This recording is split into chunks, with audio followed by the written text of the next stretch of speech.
Hello friends, welcome to my channel. आज के इस वीडियो में हम बात करेंगे लेबर कोड बिल 2020 के बारे में, जो कि हाल ही में हमारी पार्लियामेंट से पास हुआ है। राज्यसभा लोकसभा से पारित होने के बाद राष्ट्रपति के सिग्नेचर हो जाने के बाद ये बहुत जल्दी एक कानून बना दिया जाएगा। तो आज हम इसी बिल का डिस्कशन करेंगे इस वीडियो में। और इस बिल से जो हमारी सरकार है वो दावा करती है कि यह बिल पारित होने से जो हमारे श्रम क्षेत्र हैं उनमें बहुत बड़े सुधार होंगे। तो चलिए इन्हीं सब का रिव्यू करते हैं आज के इस वीडियो में। तो हमें आज कौन कौन से लेबर कोड में जो बिल पारित हुए हैं वो कौन कौन से बिल हैं, चलिए पहले वो देख लेते हैं। तो पहला बिल जो है वो है इंडस्ट्रियल रिलेशन बिल, दूसरा है सोशल सिक्योरिटी बिल, तीसरा है occupational safety health and working conditioner bill. इन बिलों का हम डिटेल से जानेंगे कि इनमें क्या प्रावधान लाए गए हैं हमारी सरकार के द्वारा।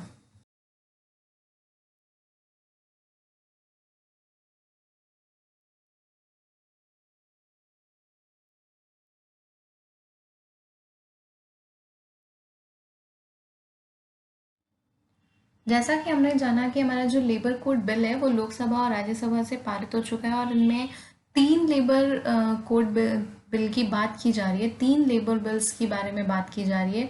वो तीन बिल्स कौन से हैं?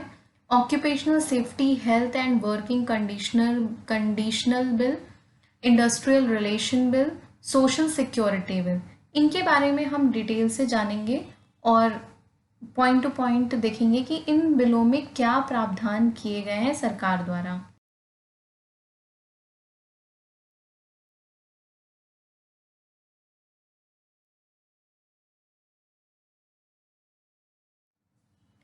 चलिए देख लेते हैं लेबर कोड बिल 2020 में क्या प्रावधान रखे गए हैं सरकार की तरफ से। लेबर कोड बिल 2020 में जो पहला पॉइंट है वो है कि सरकार ने इस बिल में हमारे संगठित और असंगठित दोनों ही क्षेत्र के श्रमिकों को सुविधाएं प्रदान करने की बात कही है। सुविधाएं प्रदान करने का प्रावधान इस बिल के अधीन रखा है। लेबर बिल के अधीन अब जो कंपनियां हैं उनको कर्मचारियों को नौकरी देना और निकालना दोनों ही आसान हो गया है। यह प्रावधान हमारी कंपनियों के लिए रखा गया है कि जो कंपनियां हैं उनको कर्मचारियों को नौकरी देना और उनको निकालना अब आसान हो जाएगा। कंपनियों को पहले से ज़्यादा अधिकार मिलेंगे। लेबर कोड बिल के अधीन जो हमारी कंपनियां हैं उनको पहले से ज़्यादा अधिकार दे दिए जाएंगे। इस लेबर बिल की जो सबसे अच्छी चीज़ है वो है सभी श्रमिकों को नियुक्ति पत्र देना अनिवार्य हो गया है और वेतन का डिजिटल भुगतान अनिवार्य हो गया है। जो भी कंपनियां हमारे श्रमिकों को नियुक्त करेंगी उन्हें एक नियुक्ति पत्र देना अनिवार्य हो गया है। और साथ ही साथ जो हमारे श्रमिक हैं उनके लिए इस बिल के अधीन यह प्रावधान किया गया है कि जिस भी कंपनी में वो काम करेंगे उनके लिए साल में एक बार हेल्थ चेकअप अनिवार्य किया गया है और वर्कर्स के लिए पेंशन और मेडिकल बेनिफिट शामिल किया गया है। लेबर कोड बिल जो है या उद्यमियों के कारोबार को आसान बनाने के लिए इसमें कई प्रावधान लाए गए हैं इस बिल के अधीन।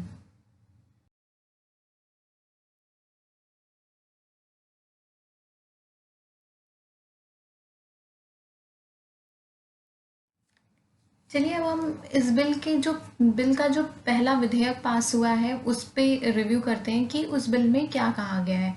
इंडस्ट्रियल रिलेशन बिल 2020 में यह कहा गया है इस विधेयक से कंपनी का अधिकार बढ़ेगा। जैसा कि मैंने अभी आपको एक मोटा मोटा रिव्यू दिया लेबर बिल कोड बिल का, उसमें मैंने पहले ही कुछ मोटी चीज़ें आपको बताई हैं। अब उसे हम इन बिल के अधीन बांट दिया गया है वो देखते हैं। तो इस बिल में इंडस्ट्रियल रिलेशन बिल में यह बता रहा है कि कंपनियों को पहले से ज़्यादा अधिकार मिल जाएंगे इंडस्ट्रियल रिलेशन बिल के अधीन। कंपनियों में कर्मचारियों की संख्या 300 से कम होने पर वे सरकार से मंजूरी लिए बिना ही कर्मचारियों की छंटनी कर सकते हैं। ऐसी कंपनियां जहां पर कर्मचारियों की संख्या 300 से कम है वे सरकार से बिना मंजूरी लिए ही कर्मचारियों को निकाल सकती हैं, ऐसा इस बिल में प्रावधान है। नए कानून के अनुसार कोई भी कंपनी फैक्ट्री में काम करने वाले कर्मचारियों को सजा देने, निकालने, प्रमोशन में पक्षपात जैसे नियम पूरी तरह से कंपनियों के हाथ में आ जाएंगे। तो इंडस्ट्रियल रिलेशन बिल जो है ये बेसिकली कंपनी के फेवर में है। ये कंपनियों को पहले से ज़्यादा अथॉरिटीज प्रोवाइड करता है। सरकार अधिसूचना जारी कर इस न्यूनतम संख्या को बढ़ा भी सकती है। सरकार ने इस बिल के अधीन यह कहा है कि वह इस जो कर्मचारियों की संख्या है 300, इससे वो बढ़ा भी सकती है। छंटनी की इजाजत उन्हें ही दी जाएगी जिन्हें कर्मचारियों की संख्या पिछले 12 महीने में हर रोज औसतन 300 से कम ही रही हो। मतलब केवल उन कंपनियों को छंटनी मतलब कर्मचारियों को निकालने की इजाजत मिलेगी जिनकी पिछले 12 महीने में 300 से कम कर्मचारियों की संख्या रही होगी। ऐसा वे कंपनियां कर सकती हैं जिनमें ये बेसिकली ये जो रूल है 300 की जो संख्या है ये पहले 100 से कम कर्मचारियों के लिए हुआ करती थी। ऐसा वे कंपनियां कर सकती थी जिनमें 100 से कम कर्मचारी होते थे। इस बिल में इस सीमा को बढ़ा दिया गया है और 300 कर दिया गया है, और यह प्रावधान अभी भी बोला गया है कि यह 300 से भी ज़्यादा बढ़ाई जा सकती है। तो इंडस्ट्रियल रिलेशन बिल में बेसिकली कंपनियों को काफ़ी अधिकार दिए गए हैं।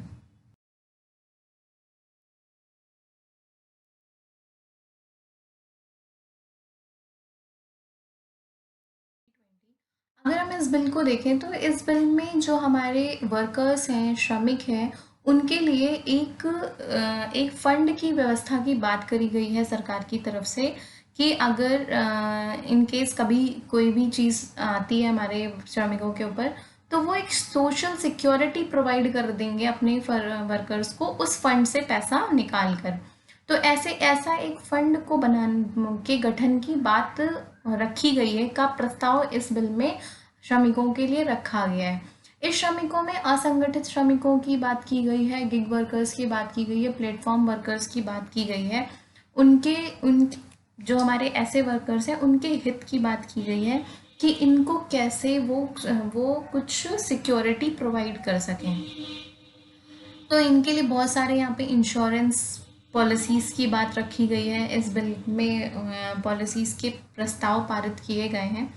यहाँ पर अगर आप देख रहे हैं तो यहाँ पर गिग वर्कर्स का नाम आ रहा है, असंगठित श्रमिक आ रहे हैं। तो यहाँ पे गिग वर्कर्स क्या हैं फ्रेंड्स? गिग वर्कर्स ऐसे वर्कर्स होते हैं जो कि किसी भी कंपनी में परमानेंट एम्प्लॉय नहीं होते। ऐसी बहुत सारी कंपनियां होती हैं जहाँ पर परमानेंट एम्प्लॉयज़ भी होते हैं और नॉन परमानेंट एम्प्लॉयज़ भी होते हैं। तो नॉन परमानेंट ऐसा कंपनी में बहुत सारा काम होता है जो वो परमानेंट एम्प्लॉय से ना करवा कर कुछ टाइम के लिए नॉन परमानेंट एम्प्लॉयज़ को कॉन्ट्रैक्चुअल बेसिस पर रख लेती है और उनसे जितना काम लेती है उसी के बेस पर उनका भुगतान कर देती है। तो ऐसे जो वर्कर्स होते हैं उन्हें हम गिग वर्कर्स कहते हैं। तो इनमें इस तरीके के जो हमारे वर्कर्स हैं, श्रमिक हैं, उनके लिए प्रावधान लाया गया है सोशल सिक्योरिटी बिल 2020 में।